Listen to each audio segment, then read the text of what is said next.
um projeto que é financiado com recurso público, oriundo do edital de apoio às culturas, né, de 2020, promovido pela Prefeitura de Florianópolis, por meio da Secretaria de Cultura, Esporte e Lazer e da Fundação Franklin, da Fundação de Cultura de Florianópolis, Franklin Cascais. Então, Cris, Dani, obrigado, parabéns. Seguimos. Boa tarde, pessoal. Desde já eu agradeço a parceria do Charles, que foi convocado ontem à tarde para ser meu parceiro nessa live, nessa reunião, na verdade, né? Então, nós estamos reunidos para participar da palestra de lançamento do livro da Cristina Santos, mais um livro que vai compor o acervo das nossas bibliotecas. Todas as unidades educativas do Fundamental vão receber exemplares. A Cristina já entregou lá no DBEC, nós estamos separando, preparando a documentação, e semana que vem, então, os livros devem começar a chegar nas escolas. Além disso, quem está participando hoje também tem direito de receber o seu exemplar, que deve ser retirado no DBEC, lá no SEC, a partir de amanhã, até o dia 9, porque a Cristina precisa desse registro, né, de entrega dos exemplares, tá?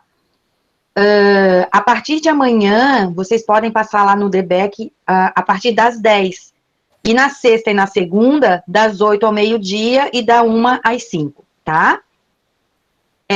Eu quero agradecer muito a Cristina, dizer que eu me sinto muito honrada, né, em poder estar participando do lançamento desse livro, que é maravilhoso. Para quem trabalha com a história de Florianópolis, ele tem muito a contribuir. Então, ele tem muito a contribuir com a educação. E como o Charles falou, né, então esse é um projeto financiado com recursos públicos, oriundos do edital de apoio às culturas de 2020, promovido pela Prefeitura de Florianópolis, por meio da Secretaria de Cultura, Esporte e Lazer e da Fundação Cultural de Florianópolis, Franklin Cascais. Quem está representando a Secretaria de Cultura hoje aqui é a Luciana. Seja bem-vinda, Luciana. E no chat vocês têm ali o link para registrar a presença nessa atividade de hoje, certo? A Carolina está perguntando, e quem não puder pegar até o dia 9? A gente pode, o ideal é retirar até o dia 9, porque a Cristina precisa da documentação no dia 10, né, Cristina? Sim. Mas a gente pode fazer um acordo aí de o DBEC mandar entregar direto na escola para a pessoa, tá? Mas isso, gente, vocês depois me mandem pelo WhatsApp, e tem que ser essa situação precisa ser uma exceção, tá? O ideal é que vocês passem no DBEC, retirem o seu exemplar para assinar o recebimento nos documentos que a Cristina precisa apresentar, tá? Nós registramos também que essa reunião está sendo gravada, e depois ela vai ser disponibilizada no portal educacional para que outros professores que até queriam se inscrever para participar, mas neste momento estão em aula, possam depois acessar e desfrutar, né, desse conteúdo. Eu informo para vocês que eu vou ficar na reunião até as 2h30, e eu vou sair porque eu tenho um outro compromisso. O Charles, então, foi convocado ontem à tarde para ser nosso parceiro nessa reunião, e ele dá continuidade até encerrar a gravação, certo? Então, ele vai ser aí o assessor da Cristina durante o evento.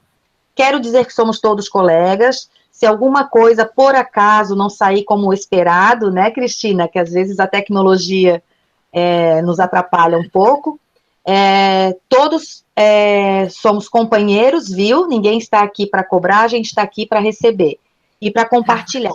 Então, se alguma coisa não der errado, a gente vai ajustando até que as coisas funcionem. Então, fique muito tranquila, seja muito bem-vinda e muito obrigada por trazer esse conteúdo para a gente no dia de hoje. A palavra é sua, amiga. Obrigada, Dani, obrigada pela presença de todos, todas que estão aqui. Estou vendo que tem 43 pessoas presentes, e eu fico muito feliz. Na verdade, eu é que me sinto muito honrada em poder contribuir com a educação, de estar aqui hoje à tarde com vocês. Bom, a ideia de hoje é apresentar o livro, né? Daqui a pouco eu vou passar uma apresentação PowerPoint, mostrando algumas páginas do livro, enfim, apresentar os 10 roteiros deste livro, né? Que é este aqui, né? Florianópolis para crianças, 10 roteiros a pé pela capital. E eu preciso reforçar que esse projeto é financiado com recurso público, oriundo do edital de apoio às culturas 2020, promovido pela Prefeitura de Florianópolis, por meio da Secretaria de Cultura, Esporte e Lazer e da Fundação Cultural de Florianópolis, Franklin Cascais. Bom, como que surgiu a ideia de escrever esse livro? Eu já publico, eu sou uma escritora de livros informativos, e eu já havia escrito 2 livros sobre Florianópolis anteriormente, e um deles, esse aqui, é a Mata Atlântica na Ilha de Santa Catarina, que fala da fauna e da flora, e este outro livro aqui, que é um livro sobre a história, Florianópolis, a capital e uma ilha. Esse segundo livro, ele está nas bibliotecas da rede pública, né? E os 2 livros também estão disponíveis em PDF no meu site. Bom, tendo já me situado na história de Florianópolis, porque eu não sou daqui, eu moro aqui há 25 anos, e foi ocorrendo um encantamento com a cidade, né? E essa produção de livros foi me encantando cada vez mais. E em um determinado momento eu comecei a perceber que em vários locais, fora no mundo, né, quando eu falo, porque eu preciso fazer pesquisa de livros informativos em vários locais, né, em vários locais do mundo, para eu buscar referências, para eu buscar inspiração para o meu trabalho. E eu comecei a perceber que haviam guias para crianças sobre diferentes capitais no mundo. E isso começou a me chamar a atenção. E aí eu comecei a esboçar essa ideia, a pensar como fazer de Florianópolis, já tendo realizado esses 2 trabalhos, então já conhecendo melhor a cidade. E aí surgiu esse edital de apoio às culturas, e eu submeti esse projeto, né, para preparar esse livro. Enquanto eu estava, fui preparando o texto, né, e pensei, o que eu pensei quando eu preparei? Bom, ele tem que abordar temas mistos, né, ele precisa contar a história da cidade, ele precisa falar um pouco da presença açoriana, da ocupação da cultura açoriana, trazer os patrimônios históricos, né, os prédios históricos da cidade, falar de arqueologia, porque a gente tem a formação de sambaquis aqui, a gente tem a questão das oficinas líticas, a gente tem museus a céu aberto, né, de arqueologia a céu aberto, que eu vou falar durante a apresentação, e também a questão das paisagens naturais. Eu sou bióloga, então, pelo fato de eu ser bióloga, eu sempre vou trazer no meu material, aliás, é o ponto principal assim, no meu material, nos meus outros livros, é apresentar a natureza brasileira. Então, por que não também trazer os ambientes da ilha de Santa Catarina, ou da nossa capital, para o livro também, né? Então, eu tive essa preocupação também, de apresentar os ambientes, para tornar os roteiros, assim, o mais diversificado possível. E também tentar intercalar, tentar misturar todos esses temas, na medida do possível, em cada roteiro, para tornar esses roteiros mais multidisciplinar possível. Essa também era uma preocupação, tornar esses roteiros multidisciplinares, né? Quando eu estava terminando de preparar os roteiros, né, a Ponte Hercílio Luz, ela foi reaberta. E aí eu disse, não, eu preciso também colocar a Ponte Hercílio Luz como um dos roteiros, né? Porque é um patrimônio histórico também da cidade. E é importante falar sobre essa ponte, falar da história dela, enfim, explorar, uma vez que o percurso dela é tão curto, explorar também como um passeio a pé, né, da ponte. Também, na medida do possível, eu tentei trazer as referências do nosso patrimônio cultural e material, né? Então, exemplos de alguns: boi de mamão, a farinhada, a renda de bilro, a canoa de Garapuvu, né? A festa do divino. Então, sempre que possível, também quando tentar trazer também essas informações. Então, sempre provocando uma integração de conhecimentos. Então, vocês vão perceber ao longo da apresentação do livro, que esse livro, ele promove, assim, ele ajuda num projeto multidisciplinar, porque ele não está só voltado para a disciplina de história, ele está voltado para a disciplina de história, geografia, ciências, artes, né? Então, é um material passível de um projeto multidisciplinar na escola, né? E também, assim, dependendo do ano, né? Dependendo do que está sendo ensinado naquele ano também, né?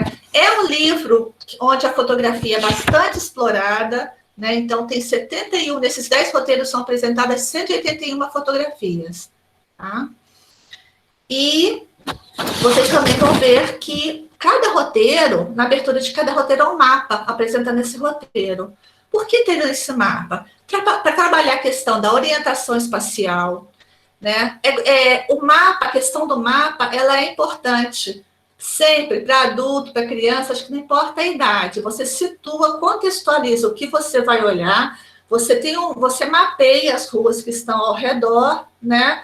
E consegue compreender melhor esses roteiros que vão ser percorridos. Bom, quem é o público-alvo? O público-alvo são as escolas, né? São os nossos alunos, mas são também as famílias da nossa cidade, são os turistas que chegam aqui, né? Então, é uma proposta de um turismo cultural também. Então, ele tem múltiplos usos também. Isso também, então, eu fiquei pensando. Então, assim, durante a preparação desse livro, eu precisei pensar em várias possibilidades e mesclando também esses conteúdos. Então, eu levei aproximadamente 2 anos para preparar esse material, né, porque tinha as fotos, tinha leitura de conteúdos, busca de referências bibliográficas, né? Então, demandou, assim, muito, muito trabalho mesmo. Então, assim, eu queria começar a apresentação, né? Para a gente poder conhecer o livro, ver como é que ele ficou. Vamos entrar aqui.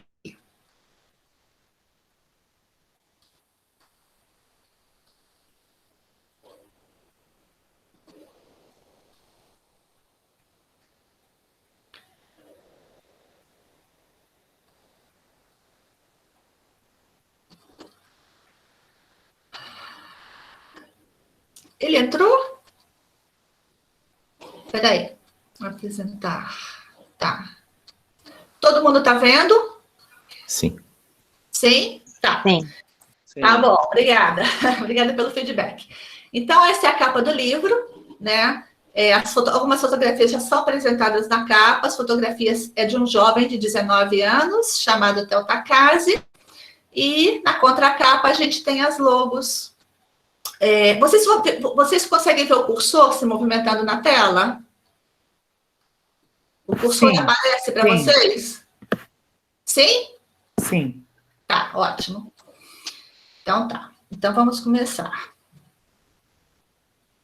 Bom, primeiro roteiro, eu vou apresentar um pouquinho de cada roteiro, tá bem? O primeiro roteiro, que é o roteiro 1, ele começa com a história da cidade. Então, assim, foi importante eu começar do começo, né? Aonde que é o marco zero da nossa cidade? É a Praça 15 de Novembro. Então, o primeiro roteiro, ele aborda o patrimônio histórico que está ao redor da Praça 15 de Novembro. Essa que é a proposta do primeiro roteiro, conhecer esses prédios históricos, né?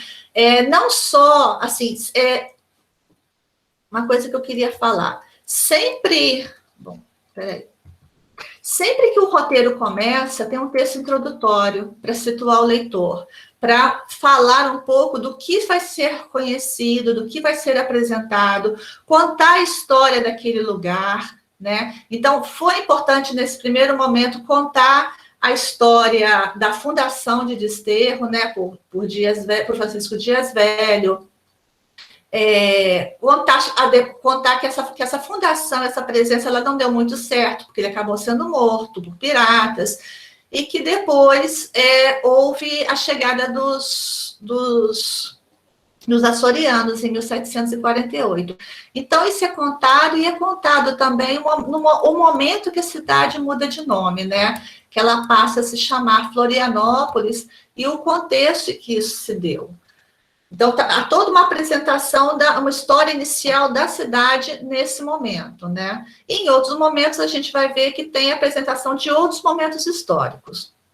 Bom, esses pins aqui, eles mostram os pontos que serão visitados. E a gente tem as fotografias desses pontos aqui, né? Seguindo ordenadamente, o primeiro ponto a ser visitado é o Palácio Cruz e Souza, que é esse aqui, depois a Catedral, os casarios oitocentistas que estão aqui, né?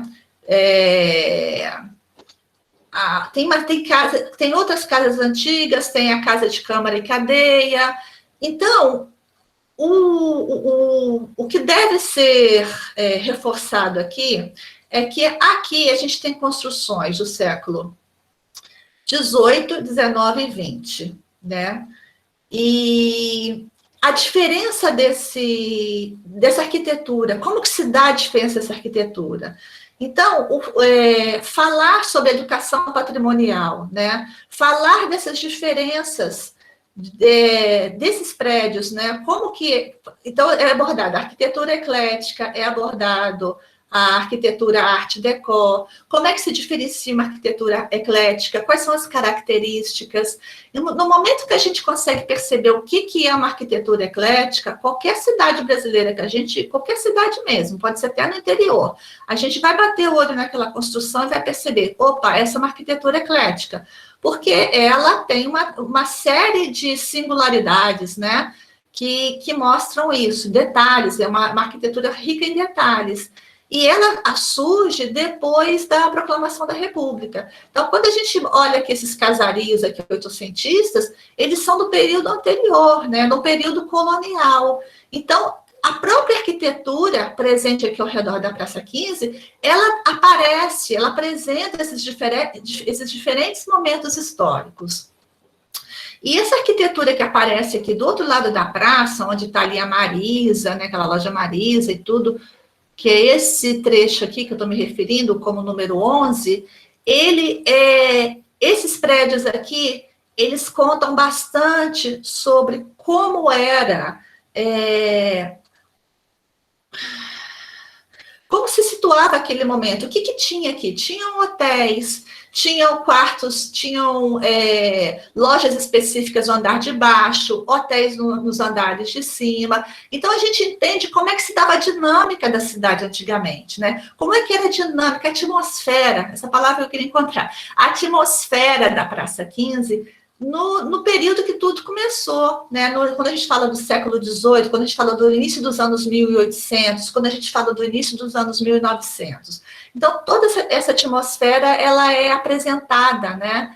E através disso, a gente começa a entender também a importância histórica, esses bens culturais, eles têm uma importância histórica muito importante na cidade.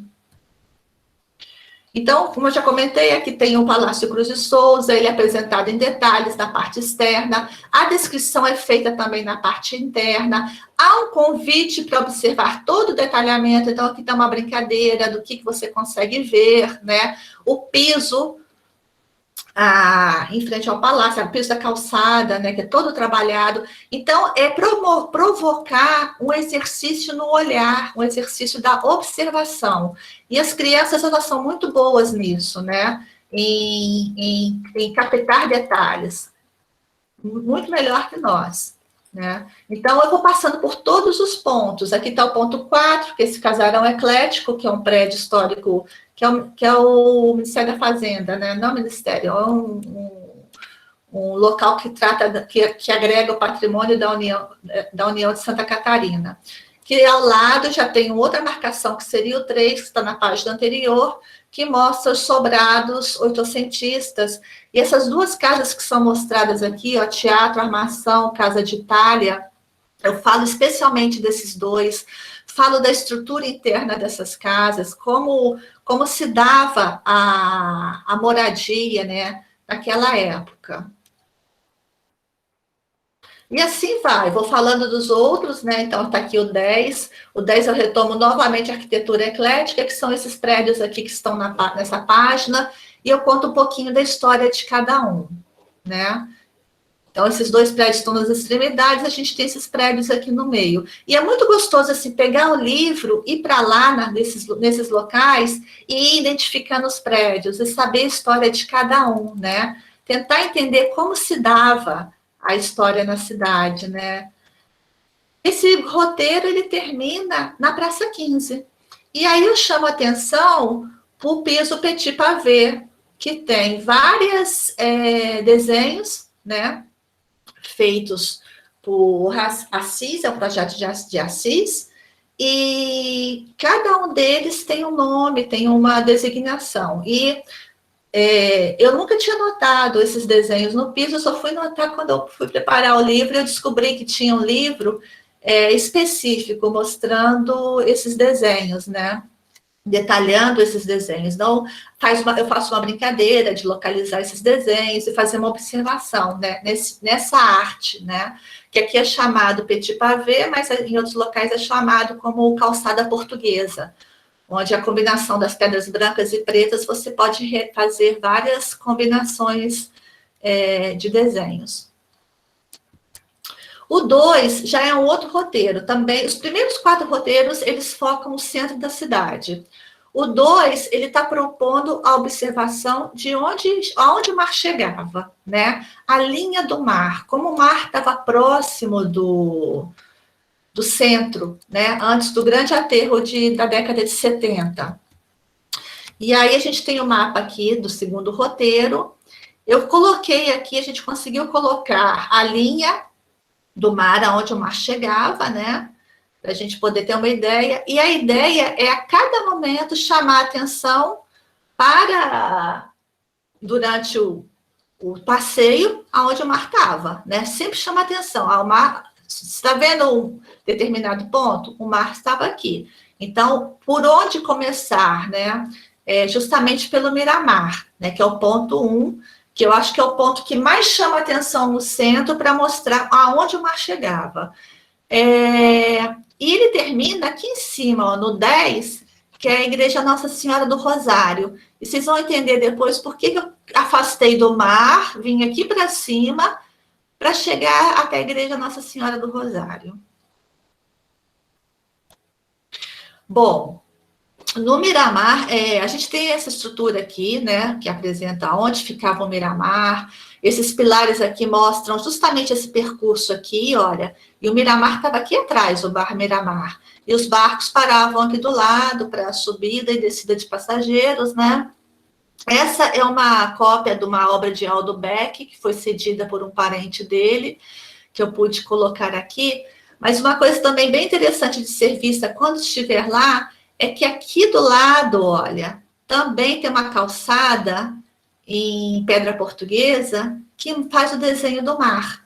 Se vocês pegarem a imagem do Google e projetar aqui, vocês vão ver direitinho o desenho do mar. E lá também o desenho do mar. Mas quando a gente passa, a gente não percebe. Então, propositadamente, aqui tem o desenho do mar, aqui, e aqui seria o caminho que dava para o Miramar, né? Então, para a gente não perder esse monumento, é justamente para não se perder a memória que o mar chegava aqui, né? Bem pertinho da Praça 15, porque ela está aqui, né? Ele está na Praça Fernando Machado, logo depois da Praça 15. Então, eu conto também que bem aqui onde hoje é a praça, antes tinha o primeiro mercado municipal da cidade, antes de ter o mercado público, havia um outro mercado aqui, também pertinho do mar, né?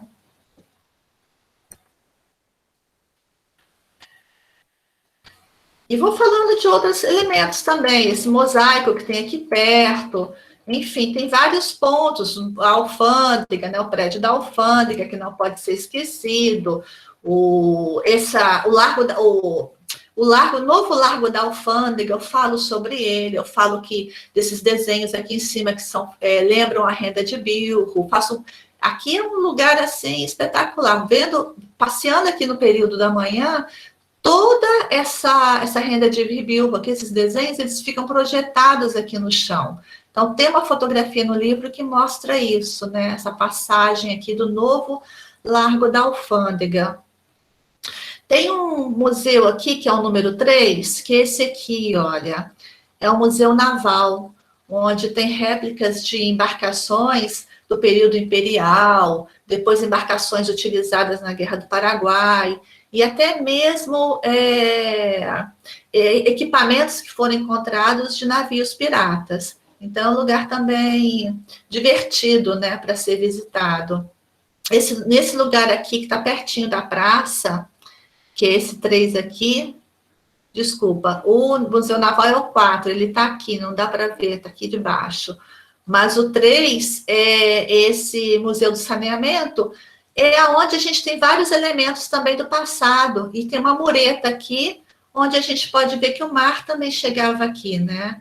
Então, a todo momento, essa informação, essa lembrança é resgatada. Esse é o propósito do roteiro 2. E quando eu falei que o último ponto seria a Igreja Nossa Senhora do Rosário, dali de cima, Vitor Meirelles pintou esse quadro aqui, do pátio da igreja. Em 1851, Vitor Meirelles fez uma obra, fez uma pintura que mostrava justamente a presença do mar aqui, justamente no final da Rua Trajano, né, mostrando a proximidade do mar. Então, assim, duas coisas que eu queria ressaltar aqui nessa parte. As obras de Vitor Meirelles, daqui a pouco eu vou falar da visitação no Museu Vitor Meirelles, né, que merecem ser resgatadas, e por um motivo assim, muito especial, por vários motivos, mas um que eu vou chamar a atenção agora é que não existia fotografia nessa época, obviamente, 1851. Então, as obras dele servem como fotografias, porque é um retrato fiel daquele momento, né, da arquitetura, né, da paisagem. Ele era um pintor de paisagens, né, ele se especializou também em paisagens. Então, funciona como registro fotográfico daquela época. E com relação à Igreja Nossa Senhora do Rosário, vocês vão perceber depois que eu apresento algumas igrejas. Essa, a do Ribeirão da Ilha, a de Santo Antônio de Lisboa. As igrejas, elas são locais históricos. Elas apresentam muita arte no seu interior. A arquitetura barroca, né? O rococó, que é uma expressão do barroco. Então, é interessante levar as crianças para visitar no sentido de ser um patrimônio histórico, né? No sentido de mostrar a arte que existe lá dentro, no sentido de mostrar também, que eu ressalto isso quando eu falo delas, das pinturas internas, né? Hoje as paredes das igrejas elas são brancas, mas antigamente elas eram coloridas. Então, dentro delas tem pequenos painéis mostrando com um pedacinho que mostra como era o colorido ali dentro dentro da igreja, né? Como isso era reforçado antigamente. O terceiro também, que é um roteiro urbano, ele vai focar bastante nos museus, né? Os museus e os teatros do centro. Essa aqui é a Rua Fernando Machado. Em um determinado momento, há um percurso por essa rua. Então, esses são os pontos que vão ser visitados. Começa-se no Museu Vitor Meirelles, depois no Museu Escola, né, que esse aqui que é um prédio neoclássico, muito bonito. Então, eu descrevo a arquitetura externa dele, e a gente faz uma visita lá dentro, né, visita as salas de aula antiga, sendo assim que a maioria desses museus, eles são gratuitos, né, o Museu Vitor Meirelles é gratuito, quando for reaberto, ele foi todo modernizado, e justo quando começou a pandemia, ele ia ser inaugurado e não foi inaugurado ainda, né, não foi reaberto. Quando ele for reaberto, né, quando os museus forem reabertos, no Museu Vitor Meirelles vai receber as obras de Vitor Meirelles que estão lá no Rio de Janeiro. Então, a primeira missa no Brasil, as grandes obras dele vão ser emprestadas para o Museu Vitor Meirelles e vão ficar expostas por um período aqui. Vai ser uma grande oportunidade de ver várias, as principais obras dele que estão espalhadas, estão no Rio de Janeiro, estão em São Paulo, né, principalmente. O ponto 3 é a Casa da Memória, o TAC, né, o Museu Álvaro de Carvalho, e o BADESC. E aqui, olha, ele termina aqui, ó, no BADESC, e propositadamente ele termina aqui, porque a partir desse momento a gente vai para o próximo roteiro, como vocês vão ver daqui a pouco. Então, tem o ponto 1, é o Museu Vitor Meirelles, né? Ponto 1 do mapa, está aqui sendo representado ponto 1. A descrição do museu, né? Então, essa aqui foi a casa que nasceu Vitor Meirelles, no andar térreo era a loja comercial do pai dele, e no andar superior era onde a família morava. Ele foi muito jovem para o Rio de Janeiro, com a ajuda de pessoas aqui de Desterro, para a Escola Nacional de Belas Artes no Rio de Janeiro. E com 14 anos, antes dele receber a sua formação artística lá no Rio de Janeiro, com 14 anos ele pintou essa tela aqui, que é a Praça 15. Então, novamente, aquela questão da fotografia, né? Então, essa obra aqui é de 1846. Olha como era a Praça 15. Olha aqui o Palácio Cruz e Souza, né? Que era a casa do governo. Toda a arquitetura colonial antiga, né? E daí, logo após a proclamação da República, Hercílio Luz faz faz uma grande obra no prédio, né? E traz toda aquela arquitetura eclética bonita que a gente tem hoje. Então, esses prédios, eles são da época, tanto a catedral, como a Casa do Governo, que é o Palácio Cruz de Souza, como a Casa de Câmara e Cadeia, que também foi convertido num museu, Museu de Florianópolis, que não foi inaugurado. Eles são do período da chegada açoriana, eles são do final dos anos de 1700, né? Então, são prédios extremamente antigos, feitos pelo modo de construção antigo, que era com pedra, barro, o cal, vindo das caieiras, que era a transformação das conchas de sambaquis, transformava em cal, e esses grandes prédios utilizavam-se também o óleo de baleia, né? Não nas casas menores, mas nesses grandes, sim. Então, é interessante observar a grossura das paredes, a robustez da construção, que isso está presente em todas as igrejas antigas da cidade, né? Então, falar dessa questão da arquitetura, como que foi construído, então, tudo isso eu ressalto no livro, né? Esses detalhes da arquitetura. Eu acho que também um dos pontos altos desse capítulo, desse roteiro, é a escola, Museu Escola, né, da UDESC. O interior dele é fantástico, é lindo. O andar de cima, ele tem uma sala que faz, ele mostra como eram as salas de aula antigas, e várias outras salas, vários ambientes aqui dentro que são bastante interessantes de serem vistos, né? Visitados.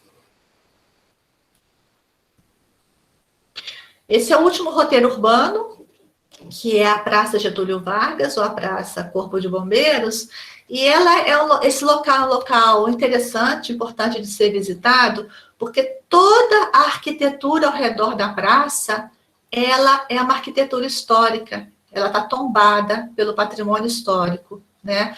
Então, lembra que eu falei que o percurso anterior, ele vinha aqui pela Rua dos Ilhéus, e a gente tem o BADESC aqui, então ele propõe continuar e chegar aqui. Então, assim, um comentário, né? Não existe necessariamente a necessidade de se fazer um roteiro completo, o segundo roteiro. Você pode mesclar 2 roteiros, dependendo dos interesses, né? Dependendo do tempo que se tem também para levar a turma no centro, enfim, para fazer esses roteiros. Mas é bem próximo, e a ideia também é mostrar assim, que essas ruas, essa formação de ruas, elas são tão antigas como no momento da formação da cidade. Elas mantêm os mesmos trajetos da época da formação da cidade. Na época que a presença açoriana começou houve-se abertura de ruas, né, para começar a construção de prédios, sem se formar esse primeiro bairro central aqui. Essas ruas são daquela época, elas mudaram de nome ao longo do tempo. Isso chama atenção também em determinado momento. A gente tem placas de rua que são marrons, e ali do centro histórico, e você vê ali o nome antigo da rua, né, o nome anterior que ela tinha, do período colonial.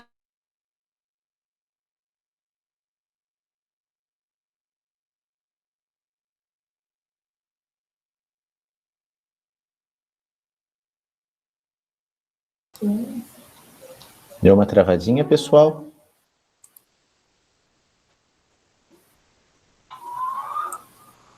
Início dos anos 1900. Não. Retornou. Normal. Perfeito. Deu uma travadinha, Cris, mas já retornou. Okay. Deu? Deu uma travada rápida. Não, depois que falou o nome das ruas apenas ali, só esse pedacinho. Tá. Comentou das placas marrons, deu para entender, tudo tranquilo. Daí, na sequência ali, deu uma interferência, mas já está tudo bem. Tá, então, assim, o objetivo desse roteiro é observar novamente a arquitetura, né? Então, a gente tem esse grande palacete aqui, que é do início dos anos 1900, e daí muda quando a gente compara as descrições que são feitas no roteiro 1, daqueles prédios históricos ao redor da Praça 15, a gente tem casas ali, casas do período colonial, né?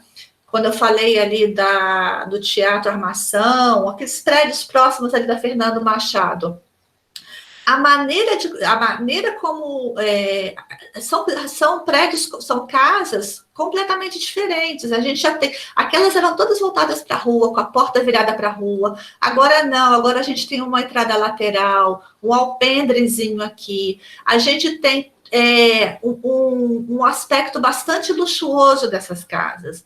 Então, mostrando que aquela praça, né, quando ela se constituiu, ela era um ambiente importante ali, porque, ao mesmo tempo, a gente tem ali a formação do primeiro corpo de bombeiros, que está ali, né, o prédio se tornou um prédio histórico, tem um prédio antigo ali, que foi chama-se asilo, mas, na verdade, era um local para meninas, né, que ficou por muito tempo ocupou aquele espaço, e agora se tornou uma escola, e outros, então. Naquela época, aqueles ambientes eram ocupados por moradores, né, e por algumas instituições. Hoje, observando todos eles, todos são comerciais, todos, né, tirando a igreja que tem ali, né, uma catedralzinha que tem ali, que eu falo dela também, todos os ambientes são comerciais. Então, nada ali que a Capela do Divino Espírito Santo, nada ali serve mais para moradia, mas esse roteiro ressalta como que era, como aquele ambiente foi importante. A gente tem uma escola ali, né, que foi a terceira escola mais antiga da cidade. Então, existia uma ligação entre essas duas praças e a importância dela também nos serviços também da cidade, né? Isso é uma coisa que é chamada a atenção. E há um convite no final para visitar a praça, e eu falo de 2 monumentos, sendo que um deles é de Anita Garibaldi. No finalzinho, eu faço uma brincadeira, um desafio. Eu convido para voltar na Rua Visconde de Ouro Preto, que foi a rua de chegada ali, né, na praça, para observar essas casas aqui. E daí observar o que eles conseguem perceber da arquitetura eclética. Então, isso, sim, por um desejo meu, isso foi bastante trabalhado, né? E eu acho que é um conhecimento que você nunca mais vai esquecer. Assim como eu aprendi, e eu acho que eu nunca mais vou esquecer, eu acho que eu vou conseguir passar isso também para os leitores. Bom, agora vamos sair do centro e vamos para os outros bairros, né? Santo Antônio de Lisboa, essa página pode estar um pouco confusa, mas aqui essa é a página de abertura, onde tem um texto de abertura, e aqui ao lado a gente tem o mapa, né? O que vai ser visitado aqui? O último ponto seria o Engenho dos Andrade, né? Então, eu falo do engenho, falo da questão da farinhada, né? Falo que esse local aqui, nessa região aqui, nessa freguesia, que ela incluía Cacupé, Sambaqui, Santo Antônio, e até Ratones, ia mais para o norte, ela tinha cerca de 100, um pouco mais de 100 engenhos. Era uma região muito próspera. Então, a produção de farinha aqui era muito grande. Havia um porto aqui, na frente da praça, né? Essa praça que tem aqui, onde havia toda uma comercialização de produtos que eram produzidos aqui na freguesia e produtos que chegavam nas casas comerciais. Haviam muitas casas comerciais. Era um local próspero, a freguesia, logo depois que ela quando ela foi implantada, né? Falo da primeira rua, né, que foi a primeira rua preparada, né, em Florianópolis, Desterro, que é uma rua de pedras. Falo desse número 7 aqui, olha. Esse casarão aqui, conta um pouco dele, é bastante interessante, porque falo também, ele ficava antigamente na beirinha da praia, né? Então, possivelmente, na parte, quase certo, na parte térrea era uma grande casa comercial e a parte superior poderiam morar os proprietários, mas também ter quartos de pousada aqui, quartos de hotel aqui em cima, nesse andar aqui. Foi o local, essa rua foi calçada para receber o imperador Dom Pedro II, em 1845. Então, quando ele veio, ele visitou a igreja, ele passou por essa rua. Foi um local realmente importante na história da cidade. Apresento esse lugarzinho aqui, que ele está bem aqui, ó, que era a lavanderia do bairro. Então, é uma surpresa esse lugar aqui, porque a água encanada, ela só chegou em Santo Antônio de Lisboa na década de 80. Então, isso aqui era uma grande lavanderia que está assim, exposta assim, na beira do centro, está aqui pertinho da rua, né? Está essa lavanderia aqui, tem 8 tanques. Então, eu tive a oportunidade de fazer esse roteiro com a escola Dr. Paulo Fontes, com os alunos de 4º ano, e é uma surpresa, assim, quando eles chegam aqui, vem esses tanques, perguntam de onde vem a água, e eles, no texto explica, né? É bem dinâmico. E assim, a igreja, novamente, né, para chamar atenção para a arquitetura barroca, né, o rococó, que é uma expressão do barroco, as pinturas, né, no teto da igreja, nas paredes, tudo isso. Então, assim, igrejas, elas precisam também, elas devem ser consideradas como locais históricos e locais de visitação, com esse viés, né, o viés do viés histórico, né, de arquitetura, que é bem descrito aqui no roteiro.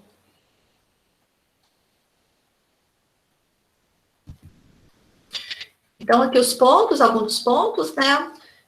Logicamente, eu falo aqui da Casa Soriana, falo dessa casa aqui também, aqui era uma casa comercial, aqui era o bazar.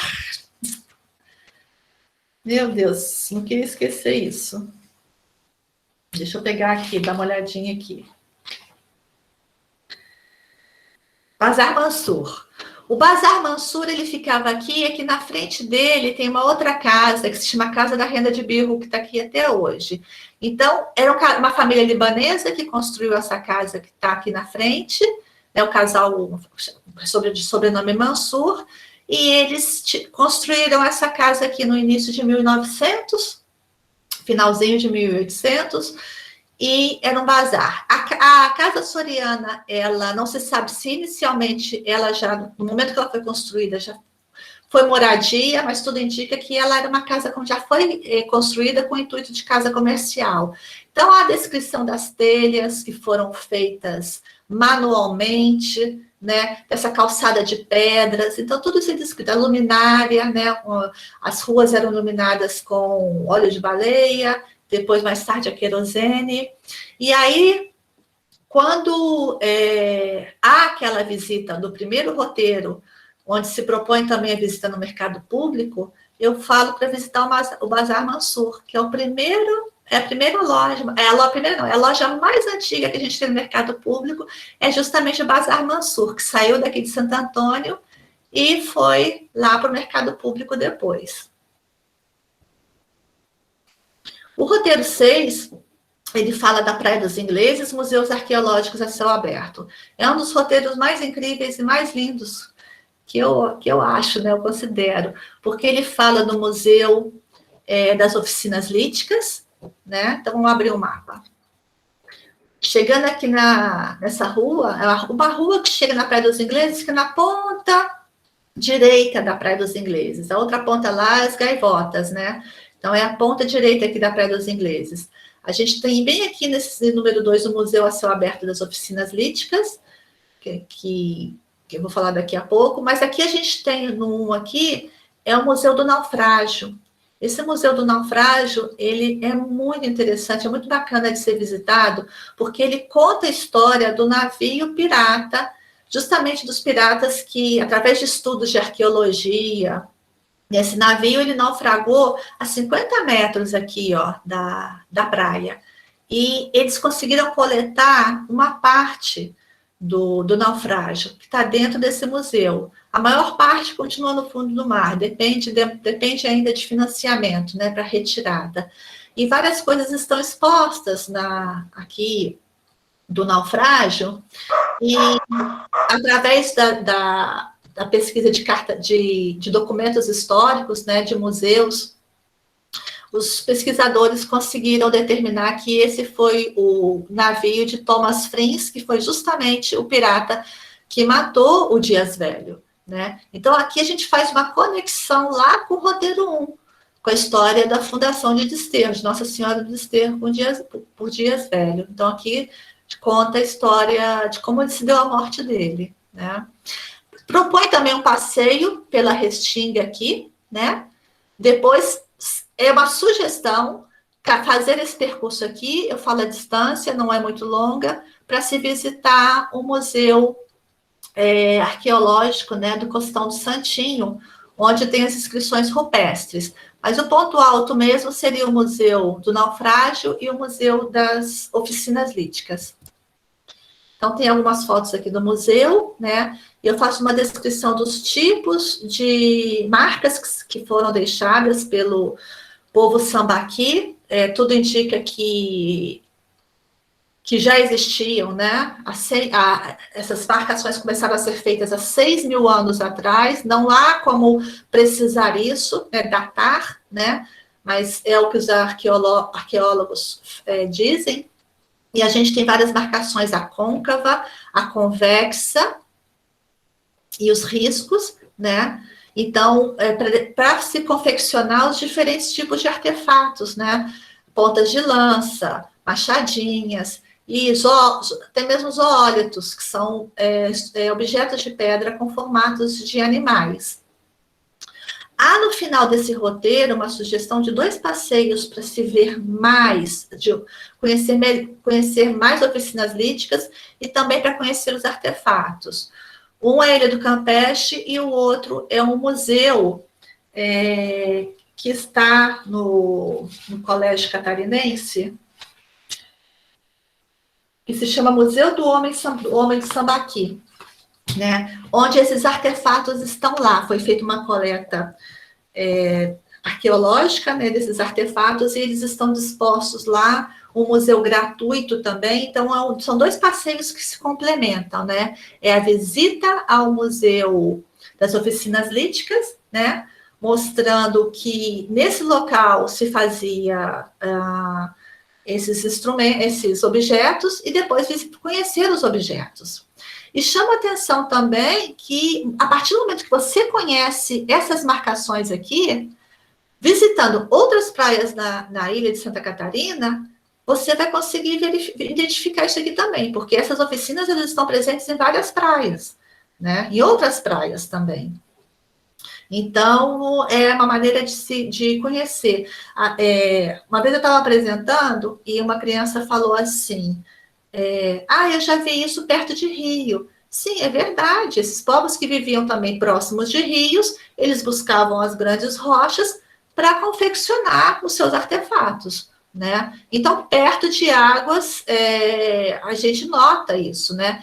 E Santa Catarina é onde existe uma grande presença disso, no litoral de Santa Catarina. Tem uma presença muito forte de oficinas líticas nas praias de Santa Catarina. Eu proponho também um percurso pela Restinga, para ver a vegetação, né, e chegar lá, para chegar também lá na Praia do Santinho, para depois ver, se houver possibilidade, as inscrições rupestres. O roteiro 7, ele conta a história geológica da ilha, né? Ele já passa a contar um outro momento, o primeiro momento, né? Como que se formou a ilha de Santa Catarina. Então, também é na ponta direita da praia, né? Quando se chega, nesse local chamado Ponta do Retiro, onde a gente tem a presença. Primeiro vamos ver o mapa. A rua, né, principal, que se chega, eu faço a descrição do caminho, falo que a Ponta do Retiro está aqui, é onde a gente vai ver as formações rochosas, né? Proponho uma visita aqui à Restinga e depois um caminho. Aqui dentro tem vários percursos. Restinga, gente, a gente não pode sair caminhando, pisoteando nas plantas, né? Sempre procurar caminhos, pequenas trilhas que já foram feitas por alguém, né? Ou pelo passar assim constante. Então, buscar sempre esses caminhos para evitar o pisoteamento da vegetação de Restinga, né? E são áreas de proteção. E aí é visualizar essas plantas aqui que eu vou falar daqui a pouco. Então, traz um destaque assim, das rochas, eu falo do granito ilha, descrevo o granito ilha, né? Como que foi formado o granito ilha, que foi antes do período dos dinossauros, falo aqui, ó, cerca de 590 milhões de anos, né? Como é que se formou, foi com o movimento das placas tectônicas, e mais tarde, já há 134 milhões de anos, que é o período dos dinossauros, que é o Cretáceo, aí a gente tem novamente o movimento de placas tectônicas, atividades vulcânicas, e aí vem uma extrusão a formação de uma rocha negra, né, que é expelida durante essa atividade vulcânica, que é o diabásio. Então, a gente tem aqui um encontro de duas rochas diferentes, e isso é uma história geológica, né? Como que elas surgiram? E essas rochas, elas são a base da formação da ilha de Santa Catarina, né? Isso é explicado no livro. Então, por exemplo, de lá, a gente vê a pedrita, né? Lá da Ponta do Retiro, onde estamos visitando, a gente vê a pedrita. E aqui a gente vê aqui no meio o diabásio preto, e aqui do lado o granito ilha mais clarinho, dá para ver perfeitamente. Então, é dito no livro que a formação de montanhas, né, de morros, é formado por essas rochas. E aqui, mas elas estão encobertas pela vegetação. A gente não consegue ver porque estão encobertas pela vegetação. Mas aqui, por conta da atividade da pedrita, né, a gente consegue ver perfeitamente essas duas rochas formando, olha, esse morro aqui, né, que são as rochas que formam os morros da ilha. Por sorte, ali também tem oficina lítica, então tem no diabásio, que é de pedra preta, a gente tem as marcas circulares, e no granito ilha a gente tem as fendas, né? Então é necessário procurar, porque eu não digo exatamente onde elas estão, mas estão ali pertinho, então é fácil de localizar. E também como areia formada, eu falo da questão do intemperismo, né? Então, esse aqui é bem geografia mesmo, geografia e ciências. E a visita à Restinga. E daí eu consegui um trabalho aqui, foi feito de mestrado, que foi feito aqui, foi feito na UFSC, com um catálogo das plantas de Restinga, foi muita sorte. E aí eu consegui, de todas que a gente fotografou, né, eu e o Theo fotografou, eu consegui depois fazer a identificação utilizando esse catálogo, que foi uma dissertação de mestrado da universidade. com os nomes, né? Quando aparecia nome comum eu colocava, mas o nome científico. Então, tem uma diversidade de cores e formas muito grande. Então, mais uma vez, trabalhar a questão trabalhar a observação, trabalhar o detalhamento, trabalhar a questão da diversidade da restinga, né? Eu fiz eu fiz o roteiro dos ingleses com alunos da escola Maria Tomásia, e eu ressaltei isso para as crianças. Elas ficaram fascinadas no momento que elas conseguiram perceber e identificar algumas plantas, né? Então, é aquela coisa que a gente já conhece, né? A gente para a gente poder preservar, para a gente se importar, a gente tem que conhecer, né? A gente só se preocupa, só preserva aquilo que a gente conhece. Então, sempre buscando a atenção e o conhecimento, né, dos ambientes. Isso também eu consigo levar, eu penso que para a questão também dos patrimônios históricos, né? Por que preservar os patrimônios históricos? Por que ter os prédios históricos? A partir do momento que a gente consegue identificar os tipos de arquitetura, a gente pensa em cuidar, a gente passa a apreciar também, né? Bom, o roteiro 8 é um passeio pela Costa da Lagoa, é uma trilha, né? Mas a gente não vai a trilha toda, porque essa trilha tem 7 quilômetros, mas é uma proposta de sair da Cooper Barco no centrinho da Lagoa e descer no ponto 8. O percurso é do ponto 8, da parada 8 até a parada 16, né? Então, no 8 tem o engenho. Então, mais uma vez, o engenho aparece, é colocado a importância dos engenhos, né? Como que era a paisagem, eu falo um pouco da paisagem, era uma paisagem de agricultura, e o que a gente tem hoje é a floresta, né? Então, no momento que essa agricultura de subsistência e as grandes plantações de cana para fazer o açúcar, para fazer o melado nos engenhos, ou para fazer a farinha, né, as plantações de mandioca, toda a vegetação, no momento que isso foi interrompido, parou, né, por uma questão histórica, né, toda a vegetação foi se recompondo. Então, a vegetação na ilha de Santa Catarina é uma vegetação de regeneração, porque grande parte dela foi retirada por conta da agricultura, né, e daquele momento histórico. E ela está se recompondo até hoje. O 2, eu falo desse trajeto aqui, falo da natureza desse trajeto, né? O 3 é esse prédio histórico aqui, que se chama Casa da Dona Loquinha, eu falo um pouquinho desse casarão. O 4 é a Cachoeira, e o 5º é a Vila da Igreja, que é a maior, tem vários povoadinhos aqui, mas o maior é essa aqui, é a Vila da Igreja. E uma coisa que eu tento ressaltar nesse roteiro é a canoa de Garapuvu, né? O Garapuvu, falo um pouco do Garapuvu, falo da canoa de Garapuvu, que quem desenvolveu a tecnologia das canoas de Garapuvu foram os indígenas, né, da etnia Guarani, e depois elas continuaram sendo feitas pelos açorianos, né? Até o momento atual, mas hoje não se pode mais derrubar o Garapuvu. Garapuvu é a nossa árvore símbolo, né? Elas são feitas hoje quando uma árvore dessas cai, né? Uma queda de uma árvore dessa, e daí pode-se continuar a fazer a canoa de Garapuvu. Então, a canoa de Garapuvu é um patrimônio cultural e material da cidade, né? Ela tem uma história e ela foi muito importante, né? E ela ainda continua sendo feita através dos ensinamentos, através desse conhecimento que é passado ao longo de gerações. O 9º é no Ribeirão da Ilha, então, novamente, eu vou falar de uma freguesia açoriana, então, eu falei de Santo Antônio de Lisboa, daí eu volto para falar do Ribeirão da Ilha, que tem características bem diferentes da de Santo Antônio, porque a parte de patrimônios, ela está mais preservada, está mais presente ali, né? Então, o mapinha, ela começa no centro histórico, aqui está a igreja, aqui do lado, o número 2, é a construção onde se tem a festa do Divino, né? Divino Espírito Santo. Só um pouquinho.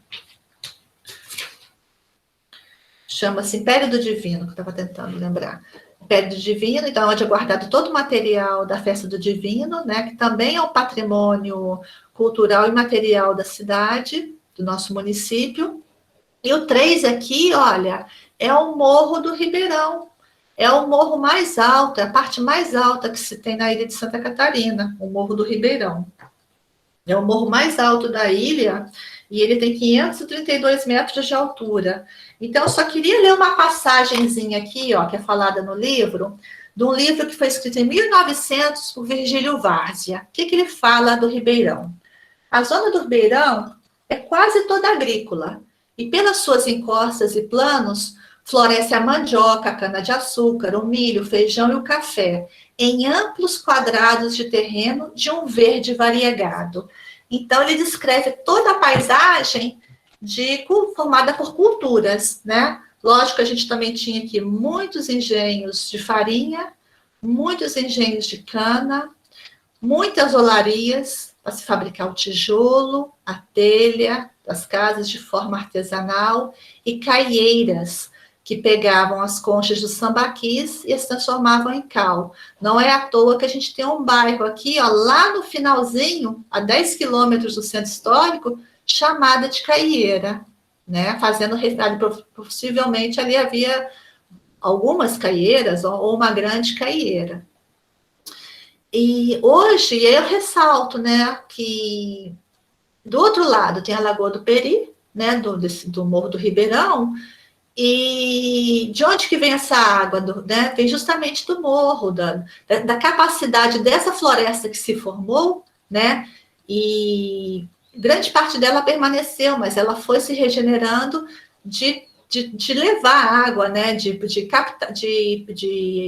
Da floresta promover essa retenção de água, né? E esses rios alimentarem a Lagoa do Peri. E também os ribeirões daqui, do lado do Ribeirão da ilha. É chamada atenção também para o 8, que é o Porto do Contrato. Então, dito aqui, eu conto a história do Porto do Contrato, né? Deixa eu baixar um pouquinho. Então, aqui, já vou voltar a falar do Porto do Contrato. Aqui eu mostro o Morro do Ribeirão, nessa fotografia, né? Tem um destaque da arquitetura, então aqui a arquitetura colonial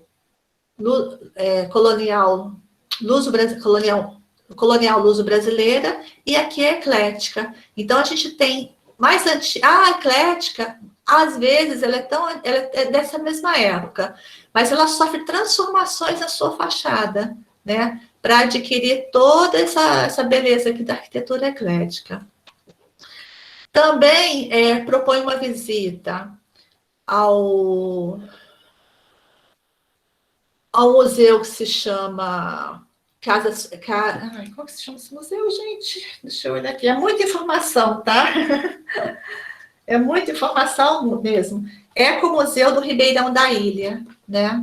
Deixa eu voltar lá no mapa. Opa, avancei. Aqui, ó, o Ecomuseu número 5, ele está bem aqui. Daí eu falo a distância que tem aqui desse ponto até esse, né? Esse ponto é onde estão as casas, e o 5 é o Ecomuseu. Então, o Ecomuseu mostra é uma casa muito antiga, ela é do final dos anos de 1700, essa construção. Mostra como era uma casa soriana, né, os quartos de dormir, a sala, a cozinha, os utensílios, né, o fogão a lenha, o ferro que é aquecido a carvão, né? Fala que não havia luz elétrica, não havia água encanada, né? E ele trouxe, o proprietário trouxe alguns instrumentos antigos, assim, que chamam a atenção, né? Tipo um gramofone. E ao lado tem também um engenho, que pode ser visitado. Então, é um lugar, é um museu gratuito também, né? Esse museu só agendando, né? Ele não está aberto ao público, é só através de agendamento. Ah, tá. E o Porto do Contrato, que eu conto um pouco da história, mas é o possível local onde o Sebastião Caboto naufragou, né? Uma das suas embarcações acabou navegando, né? Naufragando quando passou pela ponta sul, né? Ali a embarcação, a nau se danificou e ele acabou ficando no... Acredita-se que o possível local seria aqui, nessa baía que se chama Baía do Ribeirão, onde hoje está o Porto do Contrato. E foi ele que deu o nome à ilha de Santa Catarina, em homenagem a Santa Catarina de Alexandria. E foi ele que colocou, lá no início de 1520, alguma coisa, a posição da ilha de Santa Catarina nos mapas de navegação, nos mapas mundiais de navegação, né, que ficavam na Europa. Então, ele que situou a ilha de Santa Catarina, foi Sebastião Caboto, e deu o nome à ilha. Então, a partir desse momento, a ilha de Santa Catarina se torna um conhecido último porto de parada quando se navegava em direção sul, quando se navegava em direção ao Rio da Prata, né? Porque por conta da Baía Norte e Sul, tanto da parte continental como da parte insular, formam-se muitas baías naturais e era o último local de parada, de abastecimento de víveres. Enquanto os guaranis estavam aqui, havia o escambo, né? Eles ajudavam os navegadores, eles eram índios, isso é bastante tratado na literatura, eles se relacionavam bem com o europeu e vice-versa, né? Tudo mudou depois, na época dos bandeirantes, né? Anos mais tarde, quando os bandeirantes começaram a capturar os indígenas para o trabalho escravo, né? Mas anterior a isso, havia uma interação, vamos dizer, relativamente harmoniosa, né? E o último é o passeio pela Ponte Hercílio Luz. Então, eu conto a história da ponte, né? Por que ela foi tão importante? Porque foi justamente a construção dela que promoveu, né? Promoveu o crescimento, né, da capital, porque até então a capital, por conta a única ligação ser marítima, né, ela não se desenvolvia. Então, Florianópolis corria risco de perder o posto de capital, né, para outras cidades maiores e mais desenvolvidas no estado de Santa Catarina. Então, a ponte ela era importante naquele momento. Então, quais são os pontos de visita? O Parque da Luz, então é contada a história do Parque da Luz, que é uma história bem interessante. Aqui no local do Parque da Luz foi o primeiro cemitério municipal, né? Então, quando a ponte foi construída, o cemitério municipal ele se deslocou lá para o Itacurubi. Grande parte aqui tirou-se terra desse morro aqui também, né? E a cabeceira, e onde foi o local escolhido para a cabeceira da ponte. Também são os dois pontos mais próximos, né, entre o continente e a ilha. Há um passeio pela ponte, onde se destaca várias coisas que se pode observar aqui da ponte. É um passeio, eu descrevo a ponte enquanto é feito esse passeio, e se propõe um passeio também na parte continental, né? Então, nesse momento, eu destaco a presença, os bairros, né, do continente que formam o município, que eles são recentes, eles surgiram a partir de 1940, se não me engano, 1944, que esses bairros, eles foram, da parte continental, foram incorporados ao município de Florianópolis, né? Eles foram desmembrados de São José e foram incorporados ao município de Florianópolis, numa tentativa também de aumentar a área territorial, né, da capital. Então, o caminho pela ponte tem um texto de abertura que é bem completo, é bem bonito mesmo, falando da história da ponte, né, da construção dela. E aqui não, quando a gente chega para caminhar na ponte, são os destaques do que se vê, né? Por exemplo, essa chaminé aqui, bem alta, que dá para ver, aqui era o incinerador de lixo da cidade. Então, todo lixo, ó, entre 1907 e 1958, todo o lixo da cidade chegava a este lugar carregado em carroças, para então ser incinerado, né? Eu falo da altura das duas torres, são 74 metros de altura, o ponto mais alto dela, a distância da parte pêncil, né, o comprimento dela, uma busca, uma observação, tanto da parte insular como da parte continental, então da Avenida Beira-Mar Continental aqui, né, que também foi feito um aterro, e da parte das pontes, né, que Pedro Ivo Campos e Colombo Salles, falo da observação das pontes, quando elas foram construídas, o aterro, esse grande aterro que a gente tem no centro, ele foi feito, um dos principais motivos foi para a construção da primeira ponte, né, porque a ponte Hercílio Luz já não estava mais dando conta, né, do tráfego, quando as outras duas começaram, a segunda foi construída e mais tarde a terceira ponte. E aqui um passeio pela beira-mar continental. Né? Eu falo um pouquinho desse passeio, falo do Estreito, do bairro Estreito, né, como ele surgiu. E quando eu estava quase terminando o livro, essa praça aqui ela foi inaugurada, porque ela foi revitalizada, a Praça Nossa Senhora de Fátima. Então a gente foi lá, o livro já estava pronto, mas aí já estava... Abrimos um espaçozinho para falar dessa praça, porque é um livro para crianças, então dá um destaque de um espaço de brincadeiras, né, para brincadeiras nessa praça. Então, e a praça está bem bonita mesmo. E termino mostrando um pouquinho do bairro de Coqueiros, né? Então, aqui já é uma sugestão, e também já é para ir de carro, porque aqui a gente consegue ir a pé, né? Dá para descer a ponte e caminhar a pé até aqui. É bem tranquilo esse caminho aqui. Que você desce da ponte e chega aqui na beira-mar continental. Mas para Coqueiros, não, Coqueiros tem que ir de carro, é difícil sair da ponte e caminhando até aqui. Mas há essa sugestão de passeio, porque a gente tem um parque de Coqueiros, tem aqui o Salão de Festas das Bruxas de Itaguaçu, né? Que tem uma placa ali contando a história dessa história que foi... Não é uma história...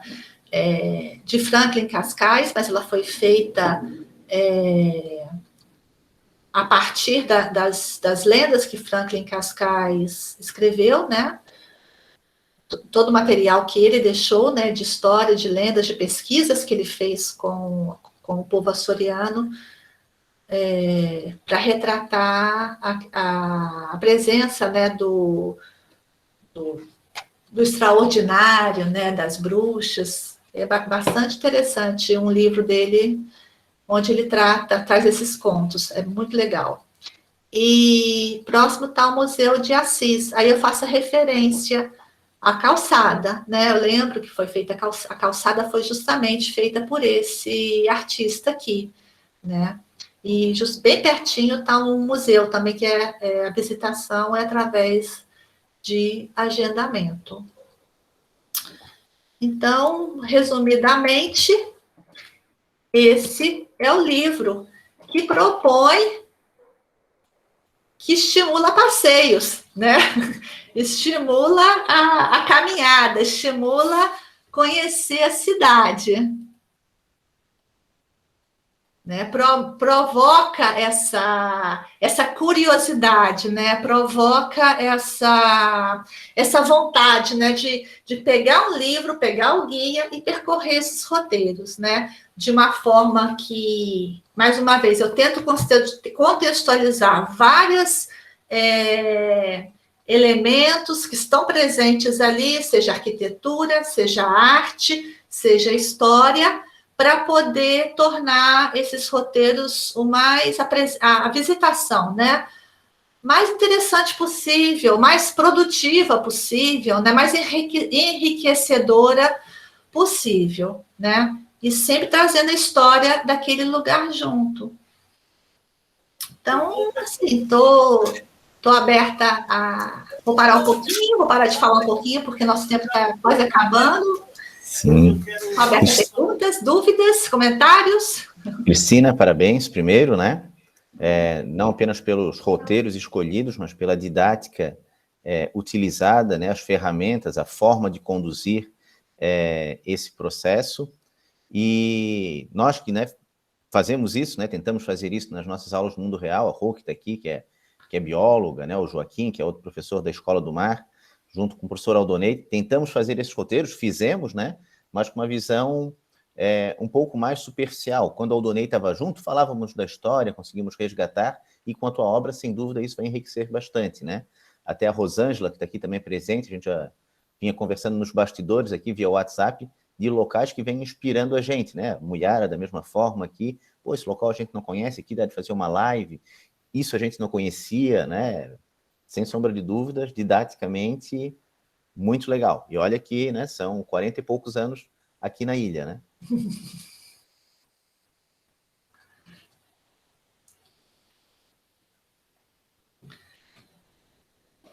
Mais alguém, pessoal?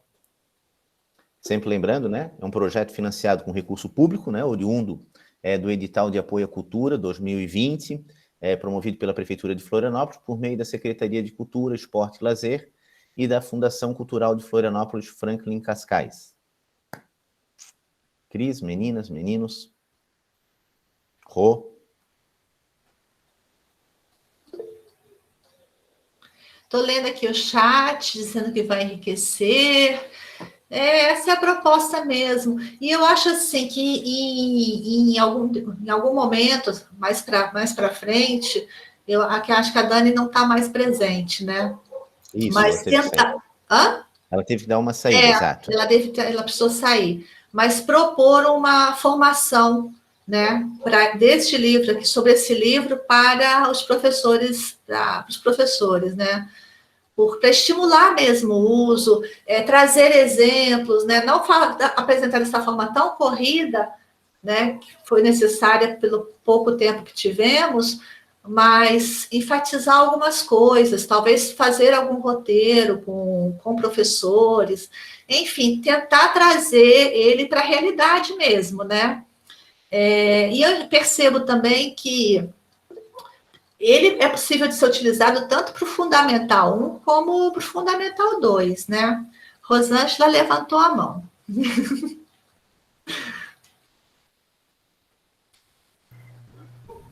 Olá, boa tarde. Mas eu acho que tinha alguém antes de mim.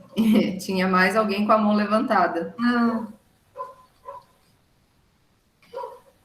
Quem é? Oi, boa tarde. Eu tinha levantado. Não, eu só queria dar os parabéns, né? Eu gostei muito. E a parte ali do Ezendes Andrade, porque eu sou uma da família Andrade, né? São dos meus primos ali, aquele engenho era do meu avô, e depois passou para os primos cuidarem, né? E eu gostei muito quando chegou nessa parte. Então, ele dizia, a minha família é toda de Sambaquim e de Santo Antônio. Mas parabéns.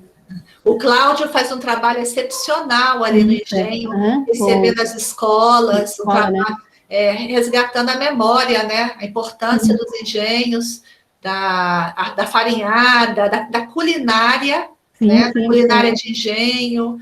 Muito bom o trabalho dele. Bem importante. Aí conta a história também, eles contam uma história para as crianças ali, né? Das bruxas e tal. Sim. Gostei muito.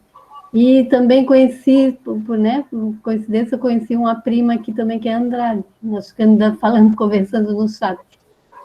Bom, a Jaqueline Andrade, né? Prazer, Jaqueline. Bacana. Muito bom, parabéns. Obrigada. Rosângela? É interessante porque a gente sempre relaciona com o trabalho que a gente desenvolve, né, diretamente. Hoje eu faço parte da equipe do projeto da Escola do Mar, então nós trabalhamos diretamente com a educação marinha e costeira, educação ambiental marinha e costeira, e com a educação patrimonial. história do homem do mar, né? Um pouco da história da ilha de Santa Catarina. E casa perfeito, assim, o livro, não só esse livro, mas Florianópolis, a capital em uma ilha também, a gente consegue trabalhar, né, com ele. Então, é uma sugestão mesmo de ideia de um trabalho interdisciplinar na escola, em que pode ser agrupado, além da escola, também as saídas de estudo junto com o projeto, com a Escola do Mar, né?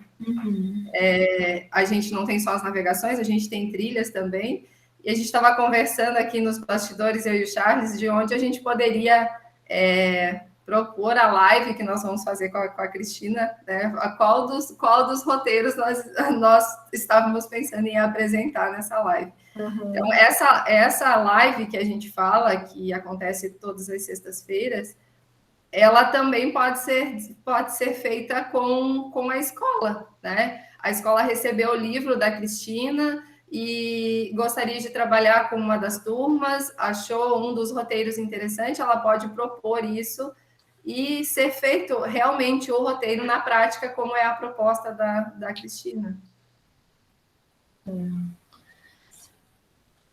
É interessante isso, de conseguir casar, né, com o trabalho da Escola do Mar. Isso é bem interessante, porque vai somando, né? Sim. Somar é importante. A Jaqueline levantou a mão. Sim, queria dar os parabéns para a Cristina. Eu sou arquiteta e urbanista e eu estudo e pesquiso sobre a cidade educadora. E eu entendo que todos os espaços... Travou. Estou muito feliz porque é justamente esse processo de mostrar para a criança que os espaços da cidade eles podem educar, né? E como eles podem ajudar a própria pedagogia, né, na escola. Então, eu gostaria muito de dar os parabéns, porque realmente é um trabalho encantador, assim, para a gente que tem estudado esse processo de cidade, né, que pode educar crianças, jovens e os próprios adultos. Então, parabéns mais uma vez. Obrigada. Eu vou te dizer que eu sou bióloga e eu criei essa coragem para falar de patrimônio histórico, né? Entrar nesse caminho da educação patrimonial e eu me encantei. Eu fui fisgada. Eu fui fisgada por esse tema. E eu li bastante, assim, e me sinto hoje muito estimulada para continuar aprendendo sobre essa área, porque a gente tem que pensar que a gente tem muita coisa para ser mantida, né? Para ser mantida, para ser preservada, né? Então, na minha cabeça vinha assim, preservação da natureza, preservação dos ambientes naturais, preservação dos ecossistemas, mas agora essa coisa da preservação de patrimônios, ela está assim, bem forte. Foi graças a ter preparado esse livro, né? Ter pensado nesses roteiros. Então, eu me sinto assim, fiquei bastante feliz com o que você falou. Bacana. Inclusive, aproveitando que tem escolas, né, escolas públicas aqui presentes, me coloco à disposição para participar, assim que possível, né, desses percursos presenciais, acompanhar o trabalho junto com as crianças e poder também contribuir, né, com a nossa formação nesse processo de conhecimento da cidade, patrimônio. Então, cada profissional ajudando um pouquinho, né, como a Rosângela apresentou aí também do projeto da Escola do Mar, né? Então, acho que cada um pode contribuir com esse processo educacional. Então, parabéns. Mesmo.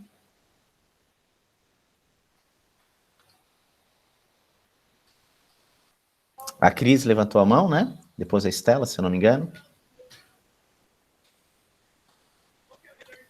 Isso. Acho que a Cris sou eu, né? Isso.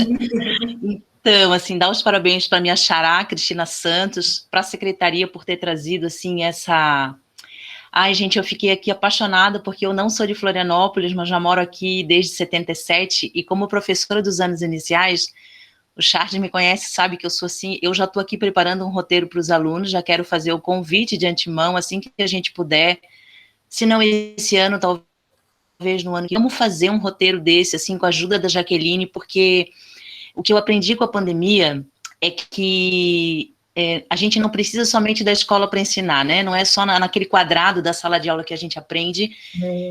Eu tenho 50 anos e eu aprendi tanto com a Cristina aqui, morando 44 anos nessa cidade, e fiquei aqui entusiasmadíssima para sair com o livrinho na mão, como se eu fosse uma turista, e passeando por todos os lugares, assim, realmente, olha, eu fico arrepiada de ver, e penso que como a gente é um agente educador, a gente precisa proporcionar isso para os nossos alunos, sabe por quê? Na escola a escola onde eu estou hoje, a Donícia Maria da Costa, nós temos, assim, alunos de diversos lugares, e eu acho que o menos provável talvez sejam pessoas daqui de Ilhéus, né? E isso me encanta, porque como eu também não sou daqui, aprendi a gostar dessa cidade, dos recantos dessa cidade, contados pelo meu pai, que era um morador aqui, pelo meu avô, eu fico imaginando que legal seria fazer isso com os alunos. Então, assim, primeiro, parabéns novamente, reitero aqui o meu convite, Cristina, Jaqueline, vamos fazer parceria, Rô, Charles, vamos fazer para o ano que vem, com certeza. Vai ficar o convite do EBM aqui, porque nós vamos conversar depois que a gente terminar aqui, e vamos bolar um negócio bem legal aí para essas crianças, porque, aliás, me passa aqui um filme na cabeça, né? É tão difícil conseguir material sobre Florianópolis quando a gente quer trabalhar o bairro, quando a gente quer trabalhar o estado, a gente se revira em mil, sabe? A gente vai a sebo, enfim. Então, esse teu material, assim, veio muito a calhar. E sendo de uma pessoa que nem é de Florianópolis, né? Pelo sotaque, a gente, não sei se tu é mineira, se tu é carioca, não sei. Mas, enfim, muito obrigado. Que bom que o Brasil é assim, né? Multicultural, para a gente se encontrar aqui. Obrigada. Beijo, galera. Obrigada, obrigada. Stella, por favor. Oi, boa tarde. Eu sou de Florianópolis, também com 50 anos, mas com um olhar muito viciado, né? Quando a gente não enxerga aquilo que já está, além do que já está colocado, né? Então, essa proposta da Cristina me fez pensar que a gente precisa olhar a cidade de uma maneira diferente, né? Conhecendo ou não a cidade, a gente precisa resgatar os lugares, a estética, a cultura, mesmo sabendo que a gente morou a vida inteira aqui, mas é preciso ter esse olhar diferente para aquilo que ela nos apontou hoje, né? Passar pela praça, e não só passar pela praça, mas enxergar tudo que está ali em torno. Então, obrigada, Cristina, mais uma vez, para que eu possa aprender a olhar a cidade de uma outra forma, né? Que até então o meu olhar viciado às vezes não permite, né? Pelo cotidiano agitado que a gente tem, né? De buscar essas coisas que estão ali, gratuitas, né? Se fosse em outro lugar do mundo, seriam lugares extremamente valorizados, né? Estou trabalhando em Santo Antônio, e ali tem lugares assim que a gente nem imagina que está ali escondidinho, né? Então, muito obrigada mesmo por essa experiência. E creio que a formação para os professores é fundamental. Acredito muito nisso, tá? Uma boa tarde para todos. Obrigada, Stella.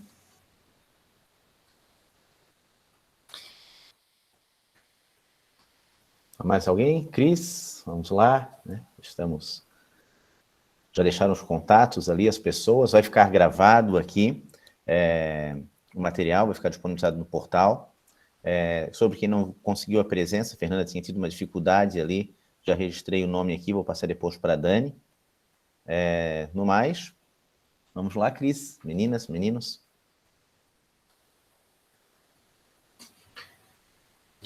Dúvidas? Alguma dúvida sobre a construção desse livro tão complexo? Alguém queria tirar alguma dúvida sobre algum detalhe do livro? Isso que foi colocado agora pela Stella é uma coisa que é importante. A gente viaja, quando a gente tem a oportunidade de viajar e conhecer o local histórico, Ouro Preto, vamos pensar em locais históricos aqui no Brasil, a gente fica fascinado, né? Só que a gente precisa também ficar fascinado com a nossa cidade, que a gente tem? Porque todas as cidades têm uma história. E são histórias únicas, né? E elas são contadas pela arquitetura, elas são contadas pelas paisagens, elas são contadas pelos ambientes naturais, né? Por esse registro também do patrimônio cultural e material, né?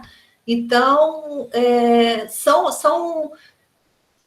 quando a gente passa a conhecer e tira esse olhar viciado, a gente vai se encantando cada vez mais, né? E passa a querer cuidar, né? Passa a querer cuidar daquele lugar.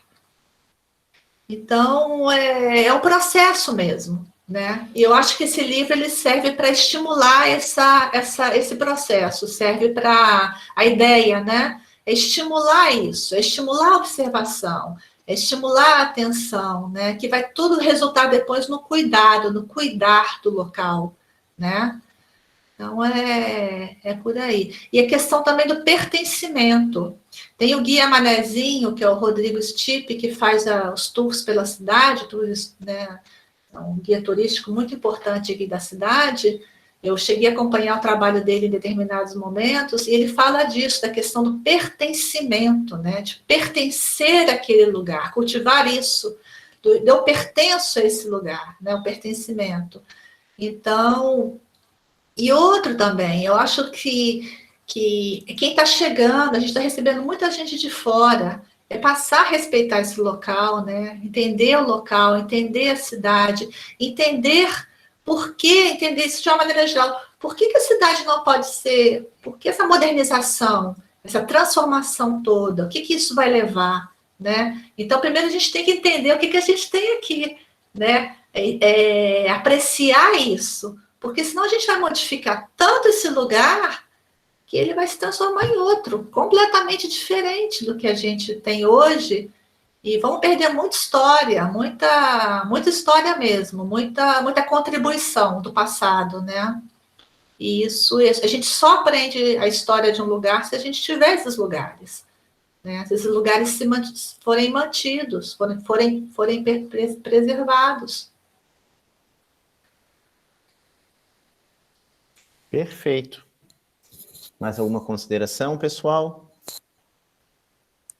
Então, parabéns mais uma vez, Cris, né, a todos que participaram aqui, que fazem esse roteiro, né, de uma forma mais pontual, mais contextual, dentro do seu bairro, dentro da rua da escola, a praia próxima à unidade, ou algumas saídas ao centro, né, que são bem clássicas nossas, conversando com o Aldonei, na época, né, que é diretor de uma escola do sul da ilha.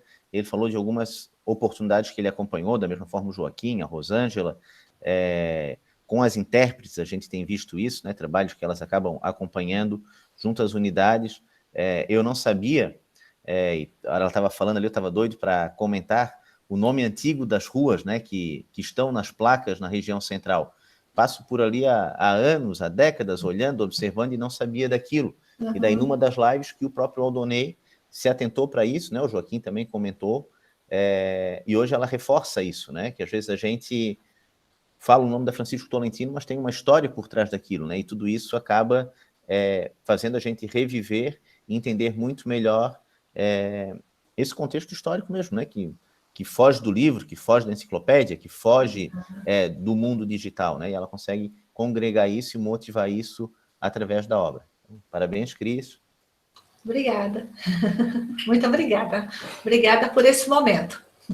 E já fica o convite aqui, né? A Rô, principalmente, ali, que também as duas são da mesma área e formação inicial, para a nossa live, né? Agora em agosto, ou em setembro, ou em agosto, setembro, outubro, novembro, quem sabe a gente já faz cada mês uma com a Cris, né? Passando por esses roteiros que ela tem, já explorando esse conhecimento, essa obra.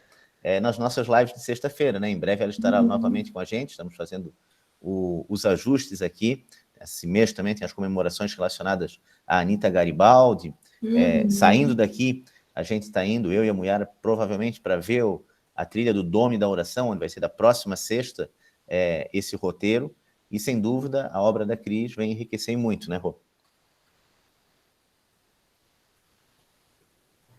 É verdade. Hoje a gente estava comentando ainda pela manhã sobre isso. A gente só preserva e cuida daquilo que a gente conhece, né? Então, se a gente não conhece a história da cidade, a gente não conhece o ambiente, o ecossistema a qual a gente está, né, inserido, a gente não para e pensa nesse ambiente com o cuidado, né, com o saber cuidar. Então, isso é bastante importante a gente levar para os estudantes. Parabéns, Cristina. Eu sou fã da Cristina, já faz bastante tempo, já trabalhei com o livro dela em sala de aula. A gente já desenvolveu trabalho durante o período de pandemia. Foi. E ela participou de uma live com os estudantes que ficaram encantados. Primeiro aninho. Foi muito legal, muito bom mesmo. Então, vale muito a pena explorar os livros dela, com certeza. Obrigada, Rosângela. Obrigada. Está fechado. Perdão.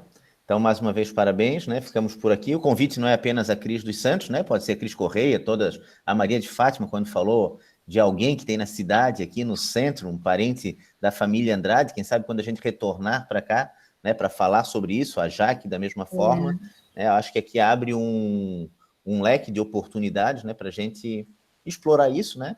E trazer convidados, como já temos nessa sexta-feira uma professora da rede que vai falar sobre as características daquele local ali, e mais um outro professor, mas a professora da rede que acabou encantando o próprio secretário e trazendo esse local à tona. Então, sintam-se todos convidados e convidadas, né, a integrar, né, esse time aí dessas aulas do mundo real.